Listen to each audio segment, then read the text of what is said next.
Welcome to Mobility Matters. My name is Tyler Reeb. I'm the Executive Director of the Center for International Trade and Transportation. And today I'm joined by Dan Gardner. Dan is the president of Trade Facilitators, a supply chain consultancy. He's a licensed custom house broker, a graduate of the University of Miami, right? Go Canes. He's a graduate of the University of Miami's MBA program and a long-standing instructor and subject matter expert for CITT's Global Logistics Professional designation and our Academy of Global Logistics, which is a partnership with the Port of Long Beach Unified School District, and Cabrillo High School. The kind of expert practitioner insight and education that Dan provides is really indicative of the X factor that CITT programs have in connecting K-12 post-secondary continuum students to the mission-critical knowledge, skills, and abilities that are required to succeed in the trade and transportation field. Today, Dan is joining us to discuss tariffs, which is something that a lot of us are struggling with right now. There's a lot of uncertainty. And what I'd like to do is really go through from the ground up with you today, Dan, and talk about this. So thank you for being here to help us out with that, to bring that same brand of subject matter expertise to this topic. And to kick things off, tariffs, I would say everyone would agree right now, are a largely misunderstood tool. If you were to really just suggest three critical things to understand about tariffs right now in this moment, what would they be? Wow. How long do we have? First of all, thank you for having me. It's always been a great honor to be a part of the CITT team. When I think about, there's lots of things to think about in the tariff world, but the first one would be that China doesn't pay the tariffs. Well, let's get that clear right now. Not India, not Vietnam, not China, not anybody other than the importer of record. That's an important fact to get out there. In fact, being a Bostonian, and I grew up not 10 miles from where the Boston Tea Party took place, I think back to the Boston Tea Party and why that happened. And in part, it was the Sons of Liberty's reaction to tariffs on what? Tea. And they weren't throwing chests of tea in the ocean because the British were paying the tariffs. They were doing that because the colonists were paying the tariffs. Same principle applies today. I think the second thing I'd bring up is that historically, constitutionally, control over tariffs and what they are was in the hands of Congress forever. And over time, going back to the Depression, 1930, 1962, the Trade Act of 1974, Congress ceded that responsibility to the office of the president. So President Trump isn't taking control during his administration. He's taking advantage of a trend and legislation that enabled other presidents before him. Important to point that out. I think the last thing to point out is that tariffs are either being treated very positively or very negatively. And historically, it's very salient to point out that there's a role for strategic tariffs in protecting the U.S. market against other countries who don't necessarily have our best commercial or geopolitical interests in mind. That's been in place forever as well through anti-dumping duties and countervailing duties. The challenge becomes when there's at least a perception or an actual levying of tariffs in an arbitrary kind of way. And I think that's a big concern for those of us in the trade community, especially licensed customs brokers that deal with these things every day. Fascinating. I always knew it. I learned it in K-12 that the Tea Party is tariff related. In part, yes. And so that's a great overview. If you don't mind, before we move on, just for some of our listening audience, what are anti-dumping tactics and why is that important for tariffs? Oh, sure. You're going to unpack that a little bit. Yeah. So anti-dumping, as the name would indicate, is a scenario where overseas sellers, they could be in any country. There's some recidivist countries that engage in this all the time, but essentially it's when a company overseas in a specific industry literally dumps product into a foreign market, which means at a price below what their cost is. Now, why would they do that? It doesn't make any sense. They want to drive out all the competition, and when there's no competition left, then jack up the prices and make the real money. So that's been in place on things like tires for vehicles, certainly solar equipment, and other type commodities. Countervailing duty is a little bit different in that they counter any subsidy provided by a government to export-oriented industries. And the most obvious, although there are other countries involved, the most obvious over the years and justifiable to bring it up has been China. Okay, great. Fascinating overview. That gives me a richer sense of the history and the role that transitions in legislative authority have played in bringing us to the moment that we're at today. Bringing it to the domestic sphere, how do you see tariffs potentially impacting our domestic supply chains? Well, another name for a tariff is an import tax. So a tax is like any other expense that a company incurs, is an additional expense that it takes on that has to be accounted for in some way, shape, or fashion. When you think about our domestic supply chains, it's probably better to break them down into two very broad areas. The first one being finished goods that are coming into the country to be consumed by people like you and I. Consumer electronics, wearing apparel, footwear, etc. So any import tax on those products will eventually find their way in the sales price to people like you and I and everybody that we know and associate with. There's also the impact of tariffs in an industrial manufacturing environment, because it depends on the industry here in the United States, but it's safe to say that the vast majority of industries in the U.S., other than food production, for a supermarket type food stuff, is that manufacturers have to import their raw materials from overseas because A, they're less expensive, or B, they can't get them here in the U.S. So the cost of those raw materials are going to go up in the form of an import tax, a customs duty, and then be incorporated into the cost of goods sold of the product and ultimately into the sales price of that manufactured product. So probably, again, you can break it down by consumers as well as manufacturers who ultimately sell to other businesses and consumers in the U.S. So that's a good categorical breakdown. We've got the consumer impact directly with some of these goods that you mentioned, where this will be more expensive for the consumer. And then you've got the industrial manufacturing application, which it seems, based on what you're saying, would ultimately lead to more increased costs for the consumer down the line. Mm-hmm. I would imagine that would take a little longer to be factored into the pricing. So yes. If you don't mind, hit the two categories. How long do we expect to see impacts in the consumer category that you mentioned, and when would you expect more or less to see the industrial manufacturing impacts? Yeah, I think there's some historical validation to your question, because we can go back to the original tariffs that were put in place by President Trump in 2018, called the Section 301 tariffs, 25% additional to any existing tariff placed on China exclusively at that time. So having been working in the field at that time, it was very easy to see, be it through consulting activities or as a consumer myself, that on the consumer side, price increases were almost immediate. Prices went up, maybe not 25%, but some percentage. To your point, on the manufacturing side, it might take a little bit of time to trickle into the manufacturing environment, because typically manufacturers will carry raw materials inventory and even safety stock. But there's nothing preventing them, if tariffs go into place today, or I should say in 30 days, there's nothing stopping them from increasing their prices now to stock up on some additional cash before their cash flow is constrained by these import taxes, because that's really what an import tax does. It constrains my cash flow in the form of disposable income that I have to dedicate to purchases of a cell phone or whatever it is. Same applies to a manufacturer. Interesting. What you're talking about reminds me of some of what I was seeing discussed in the build-up to the ILA labor strike concerns. Mm-hmm. And what I think was clear immediately was that original equipment manufacturers, everybody in the know in the supply chain game had already anticipated potential impacts months before that came to loggerheads.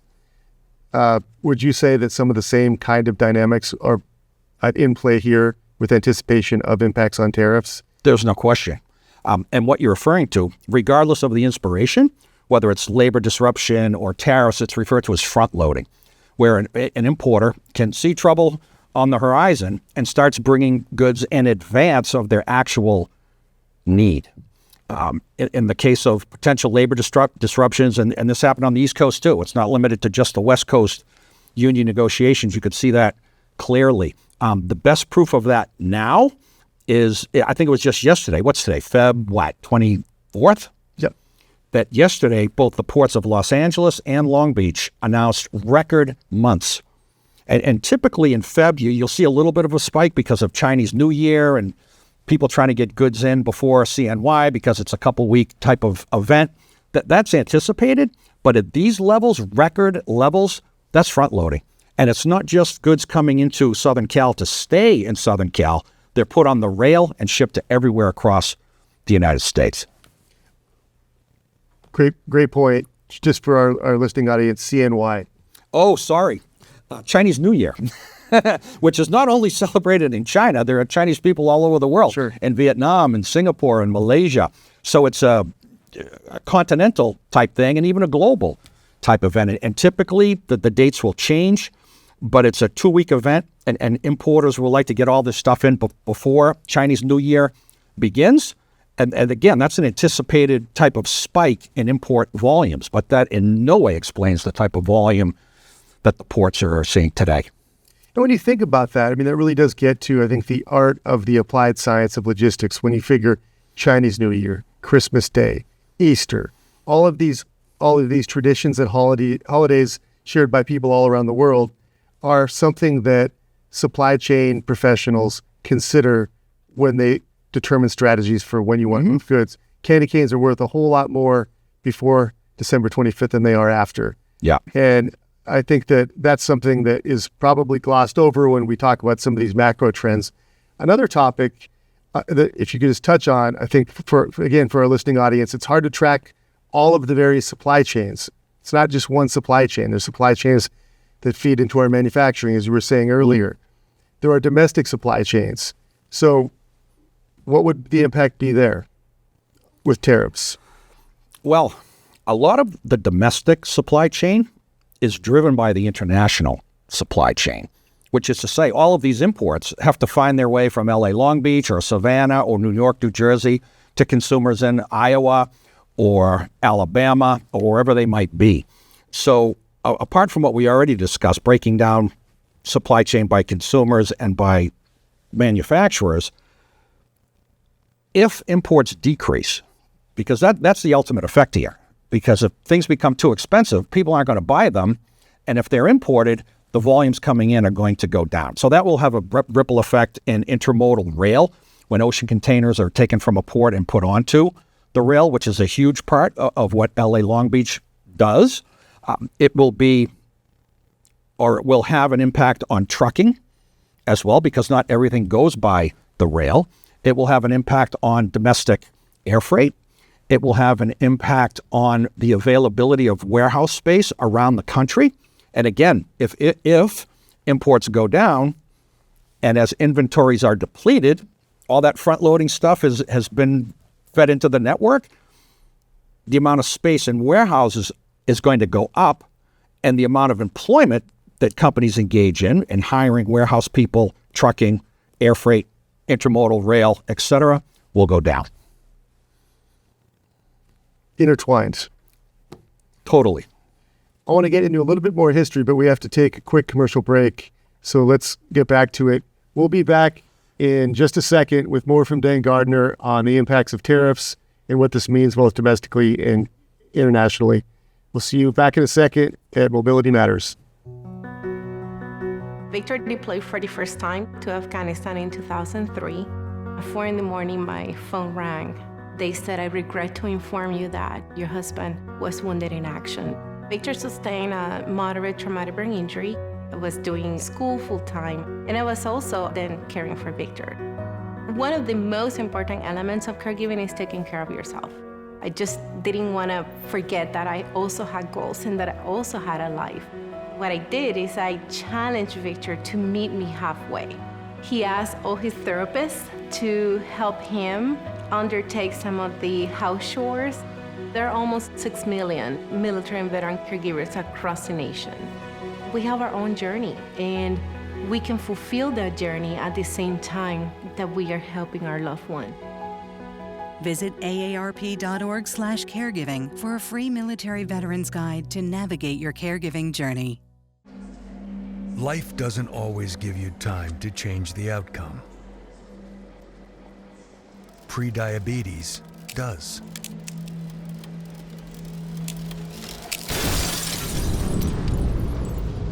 One in 3 adults has prediabetes,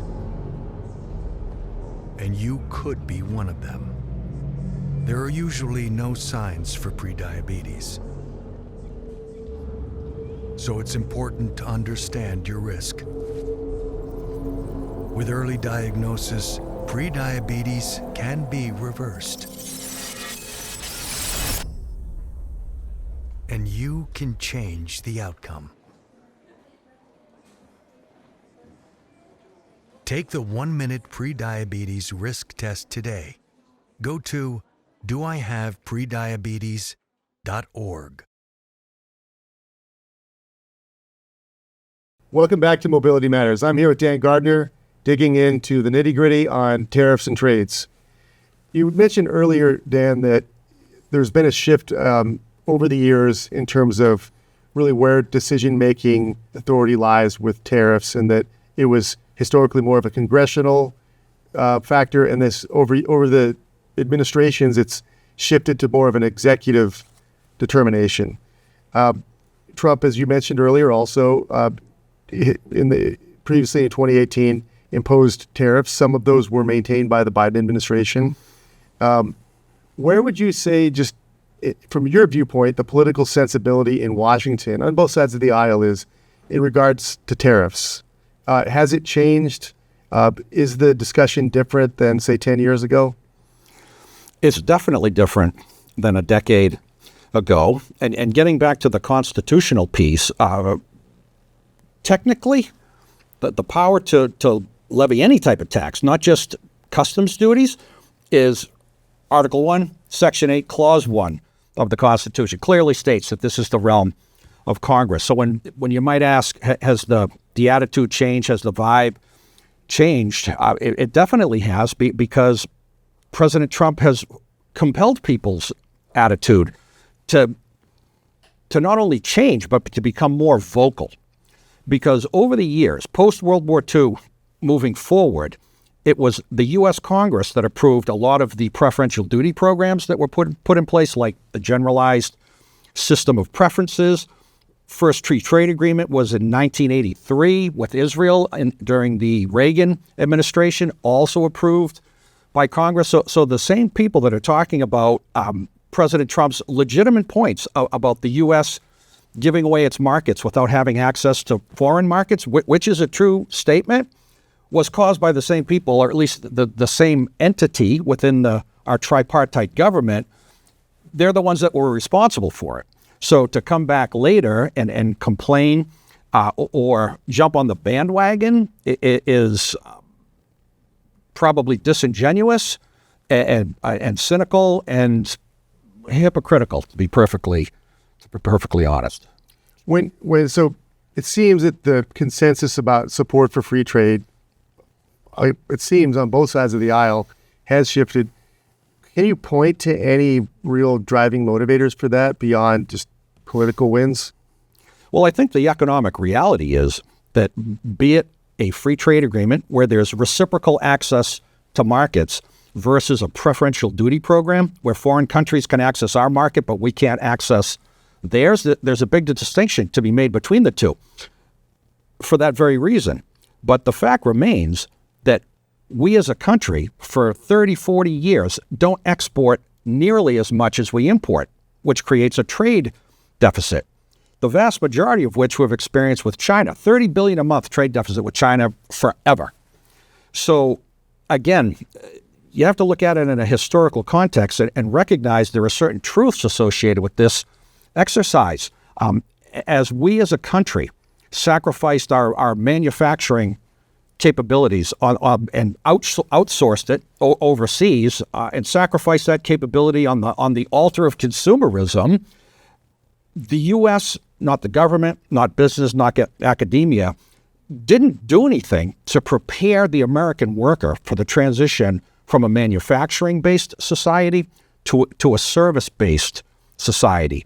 And the rooster has come home to, or the chicken has come home to roost in that sense. We don't export enough because we haven't developed high-end products that can sell at a higher price that justify the big difference in wages between a U.S. worker and someone virtually anywhere in Asia, Latin America, or certainly Africa. Europe's there's a little more parity there, Sure. But you're a doctor of international business and economics and such. This theory of comparative advantage, and I don't want to go down a historical rabbit hole here that goes back to the late 1700s, is that an advanced society, you import the low-end stuff and you export the high-end stuff. Why? Because our labor rates, our cost structure here in the United States can't support products that are meant to compete on price only. There has to be a value-added technological component or a variety of different things that can justify the additional cost of products that we would ideally export. And honestly, in the U.S., you take out agricultural exports, which are really important, but they don't create as many jobs as manufacturing, and defense-related and foreign military sales and big-time exporters like a Boeing, relative to our GDP, upwards of $30 billion now, $29 billion, we don't export nearly anything. And that's just a reality that should be confronted. I'm just not so convinced that the arbitrary application of duties across the board, Section 301 in 2018, the Trump tariffs, China-specific. Now we're talking about universal tariffs across the board with additional tariffs on things like steel and aluminum. I think the intent is correct. How we're going about doing that, arbitrary on its best day. So this is making me think about what you were talking about earlier, which is that tariffs could have a significant impact on industrial manufacturing here in the U.S. It seems to me that part of the goal, really in tandem with the tariffs, is to bring back manufacturing on a very meaningful level, especially with really critical things that I think most agree would be good if our country could. Definitely. Like microprocessors and things like that. Could the tariffs impede the simultaneous goal to reshore manufacturing? Definitely, because those raw materials coming in are going to have that additional cost associated with it in the form of an import tax. That's what a tariff is, as we had discussed. So if you take wage rates, and everybody in the United States and around the world for that matter deserves the opportunity to earn a fair wage for an honest day's pay. I was taught that as a young kid growing up in Lynn, Massachusetts. But the fact remains, when you take high labor rates relative to other countries, because that's the whole beef here, honestly, and you complicate that or you exacerbate that cost by import tariffs, it's not going to help anybody.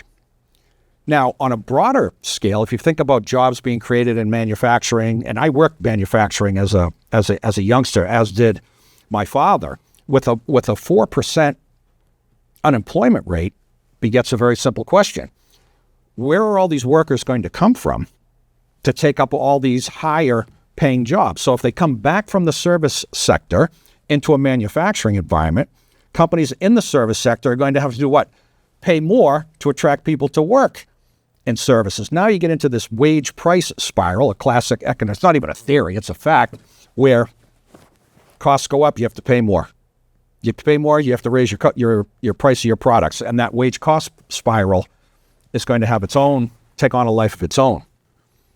That's really what I'm trying to understand, and this conversation is extremely helpful, is what are the ripple effects, as you're really nicely covering, Dan. So many of these socioeconomic, some of these global supply chain, local supply chain factors are intertwined and enmeshed. When you look at the East Coast, the Gulf Coast terminal operators, truckers, what other ripple effects concern you when you think about the impacts of tariffs potentially just on our supply chains? Well, if you look at things regionally, because LA Long Beach and the entire West Coast, for that matter, has been the beneficiary in growth in import trade with Asia, the Transpac, the Trans-Pacific Eastbound, as it's sometimes called. Regionally speaking, and I started in the logistics business, international shipping, at the Port of Boston and worked in operations and saw this firsthand. When you look at the East Coast, for example, it's traditionally, and even in contemporary times, sure, there's lots of stuff coming in from Asia and such, but a lot of European trade. So from a regional perspective, if tariffs are imposed on Europe, which they very well could be, that could increase costs and have that regional impact as well. If universal tariffs are applied across the board in Latin America, the whole Western Hemisphere, from Canada to Chile, what about ports like Miami, Houston, and others that are regionally, they deal in global trade for sure, but there's a regional component to their trade activities. And of course, the big hitter, the party or the region that would likely suffer the most is that LA Long Beach trade community that is so reliant on Asia inbound ocean containers and air freight. So this is right here. So I know this is something that really is on a lot of people's minds. What other impacts do you see uniquely or specifically hitting the LA Long Beach region? Well, we don't export enough. We already talked about that. But if what happened in 2018 with the original Trump tariffs comes to bear, again, that were only imposed on China, China reciprocated at that time by putting tariffs on what? Our agricultural exports. Huge consumer is China of soybeans, and they love American pork. So the trade statistics, trade stats don't lie, as my good friend Laurie LaRocco from the news states quite often. Trade stats, containers don't lie. So you get in this a tit-for-tat exchange where, oh, you put tariffs on me, I'm going to put tariffs on you. And then your imports go down because things are too expensive and people won't buy them anymore. And then your exports go down because they're too expensive in these foreign markets. So that's just a double whammy that we really don't need. When you look at, actually, let me stop. I'm going to ask another question. There's something that came up in the news recently that I think folks also a little bit uncertain. Reciprocal tariffs? Yeah. What are those? I thought I had heard just about every trade term that there is in my plus 30-year career in trade. I hadn't heard reciprocal tariffs in a long time. So essentially what it comes down to, pick that pen or this binder that you have here today.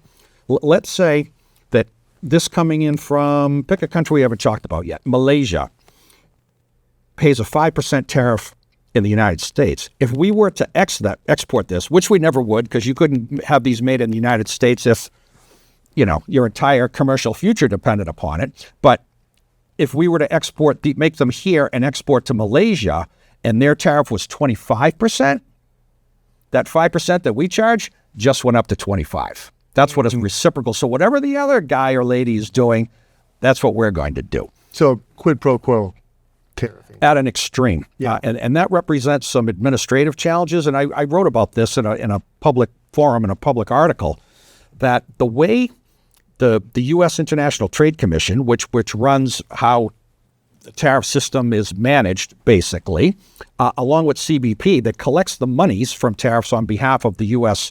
Treasury, is not structured for that.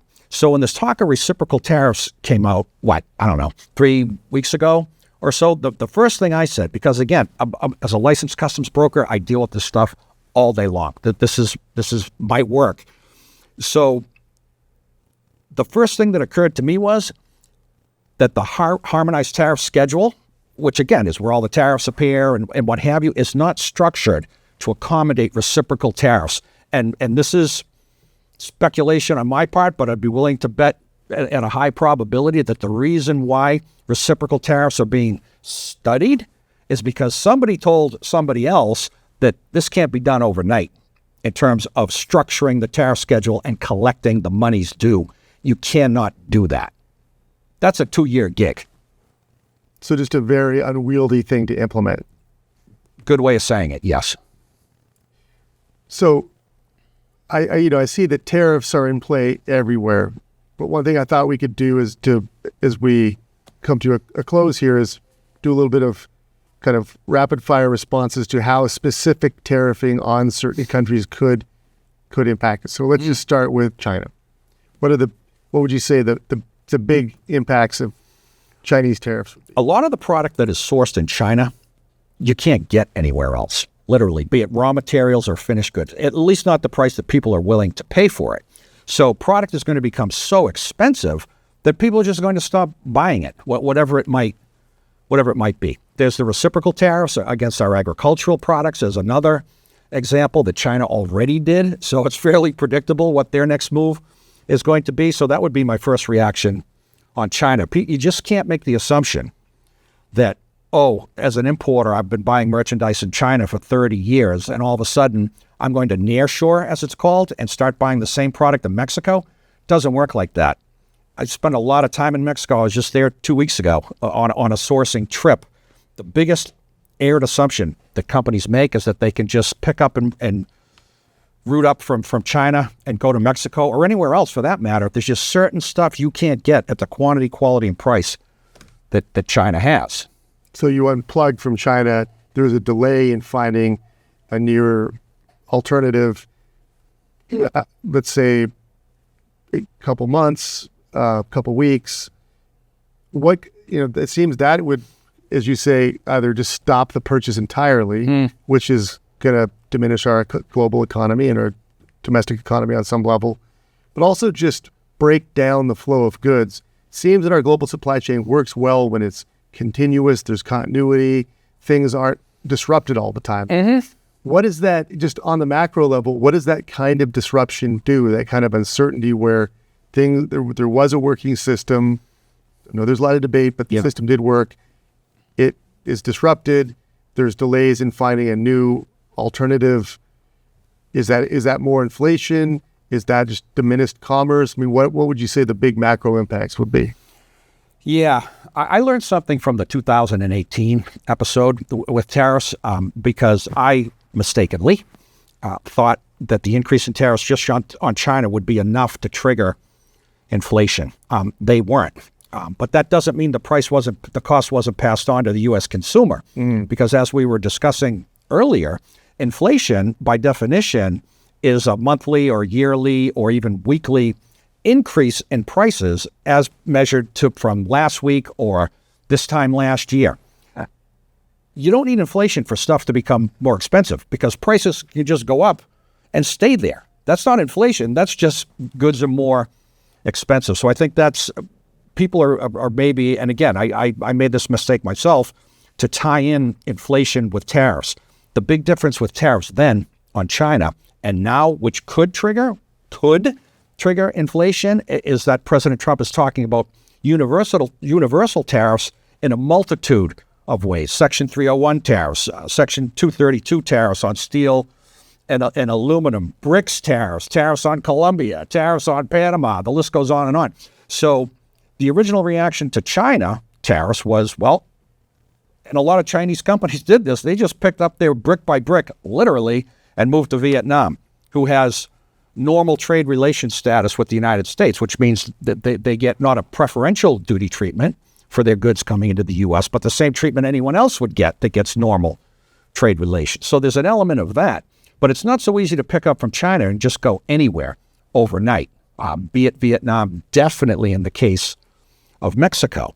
So the long-term impact could be a decrease in trade. It could be stagflation, where you have stagnant growth, but stuff's becoming more expensive anyway. Goodness knows, but the number one characteristic of trade in general, domestic and international, is that there's always going to be an element of uncertainty.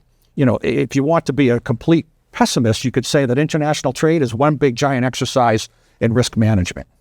How do I identify and mitigate risk? The minute, and whether it's man-made or manufactured by Mother Earth in the form of a natural disaster, the minute you introduce more uncertainty to what is an already inherently uncertain system, because that's what international trade is, companies are going to react in one of two ways. You have the risk-averse companies that pull back and say, okay, we're not doing anything. We're not investing in training for our employees. We're certainly not hiring people. We're going to decrease our bonuses. They could do a variety of different things. And then you have the ones that are less risk-averse, and luckily there's a few of them left out there that say, damn the torpedoes, and we're moving forward because we think that we can negotiate this in the short term and then emerge better for it when 4 years is up. Or 3 years and 11 months, but who's counting? Yeah. So let's just hit a couple other countries. Canada. Boy, that's a sensitive nerve because Canada, of course, is part of what used to be called NAFTA, the North American Free Trade Agreement, now the U.S.-Mexico-Canada agreement that was entered into, by the by, during the last President Trump administration and was heralded as the greatest free trade agreement in the history of global trade. Literally, his words. So when the administration threatens or even imposes 25% tariffs, and we'll know more on that on March 4th because they got postponed, we're violating an international agreement that we entered into. And as someone who came out of Boston's North Shore and was taught to keep your word no matter what, that bothers me a little bit. Economically speaking, we are so closely tied to Canada and Mexico that it is likely to have a very negative impact. And people don't realize Canada exports energy. They sell us electricity, for goodness sakes. So that would be subject to an import tariff. The automotive industry, that there is no industry in the world that is more integrated geographically and operationally than the automotive industry in Canada, in Canada, Mexico, and the United States. So you put a 25% tariff on Canada or Mexico. Then you have the Section 232 additional tariffs on steel and aluminum. And now we're not even talking about 25% tariffs. It could be whatever the president decides it's going to be. That would be catastrophic. There's no question.